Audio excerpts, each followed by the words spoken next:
그 시절 소박했던 우리에게 거분한 단칸방을 내어주고 하루 종일 BGM을 울려 퍼지게 해줬던 고마운 싸이월드. 학교에서 말하지 못했던 이야기들은 싸이월드를 통해 서로 이야기하며 많은 추억을 만들어가곤 했습니다. 지금의 가상화폐보다 더 위대했던 도토리, 페이스북보다 더 강렬했던 파도타기, 일촌 등 2000년대 감성의 모든 것을 담고 있던 오늘의 주제는 싸이월드입니다.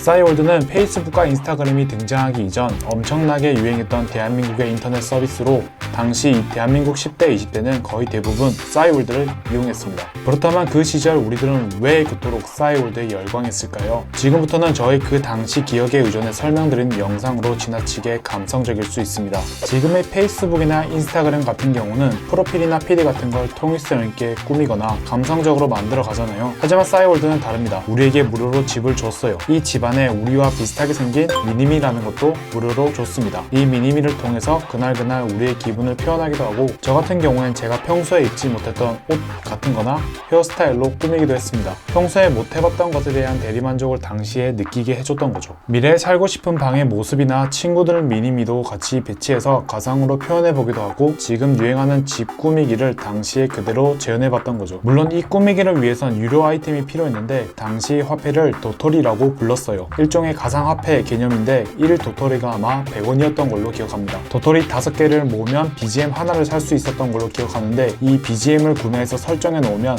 내 미니홈피가 딱 켜졌을 때 이 BGM이 막 흘러나왔어요. 기분 좋을 땐 김종국의 사랑스러워, 짝사랑 중일 땐 김범수의 보고 싶다, 헤어졌을 땐 프리스타일의 Y, 가슴 아플 땐 MC 스나이퍼의 BK 러브, 뭐 이렇게 국민 BGM들이 있어서 대충 말로 표현하지 않아도 그날그날 기분을 음악으로 표현하곤 했습니다. 지금은 멜론 차트나 포털 사이트 음원 순위로 인기를 확인할 수 있는데, 당시엔 싸이월드 BGM 순위가 곧 인기 순위였어요. 우리나라 국민 3천만 명 정도가 미니홈피를 가지고 있었으니까 당연한 척도라고 생각합니다. 당시 싸이월드에도 프로필이 있었는데 이게 진짜 많은 사람들의 흑역사 양성소였어요. 그 유명한 레전드 짤이 탄생된 곳이기도 한데, 막 손발 오글거리는 문장들이 어디서 생겨났는지 모르겠지만 그땐 이게 유행이었어요. 음악은 국가가 허락한 유일한 마약이라는 문장이 아직까지 제 뇌 속에 남아있어서 좀 지우고 싶습니다. 제가 싸이월드를 하면서 정말 강력하다고 생각했던 기능이 있는데 바로 파도타기였어요. 친구의 미니홈피에 놀러가서 거기에 남겨진 다른 친구의 미니홈피에도 놀러가고, 뭐 이런 걸 파도타기라고 하는데, 저랑 굳이 친구가 아니었지만 궁금한 친구들이 있잖아요. 이게 그 당시에 가능해서 궁금한 친구들을 몰래 파도 타고 가서 살펴보기도 하고, 뭐 그 당시엔 그러고 놀았습니다. 페이스북과 많이 닮아있죠. 그래서 많은 분들이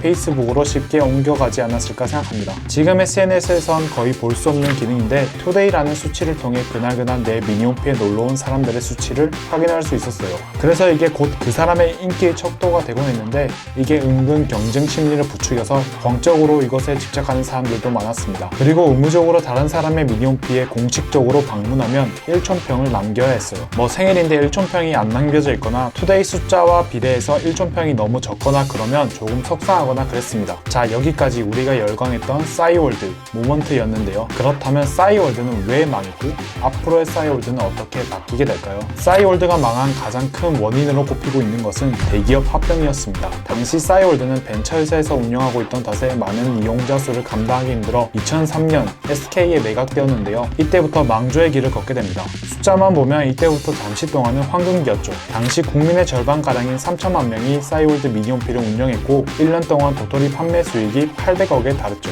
하지만 대기업 특유의 트래픽 영업에 의해 싸이월드가 가진 본연의 감성이 사라져 이용자 수는 해마다 하락했습니다. 또한 스마트폰 시장이 본격화되었지만 아이폰용 어플 미개발 등으로 인해 모바일 점유율을 늘리지 못하며 결국 싸이월드는 그렇게 역사 속으로 사라지게 되었습니다. 모두가 싸이월드가 사라진다는 소식에 가슴 아파하고 우리 추억 되살리기에 열심이었는데요. 다행히도 2021년 3월 싸이월드가 새롭게 들어오게 되었습니다. 기존의 도토리는 새로운 가상화폐로 재탄생될 것이라고 알려져 있고, 싸이월드가 가진 우리들의 추억도 고스란히 사용될 수 있을 것으로 알려져 있습니다. 구체적인 구현 계획은 밝혀져 있지 않지만 다가오는 3월에 만나볼 수 있다고 하니 그 시절 픽셀 감성을 다시 한번 느껴볼 수 있을 것 같습니다. 싸이월드가 다시 한번 잘 되길 기원하며 오늘 영상을 마치겠습니다. 감사합니다. H스튜디오는 밀레니얼 세대를 위한 지식 콘텐츠를 제공합니다. 영상이 마음에 드셨다면 좋아요와 구독을 눌러주세요. 감사합니다.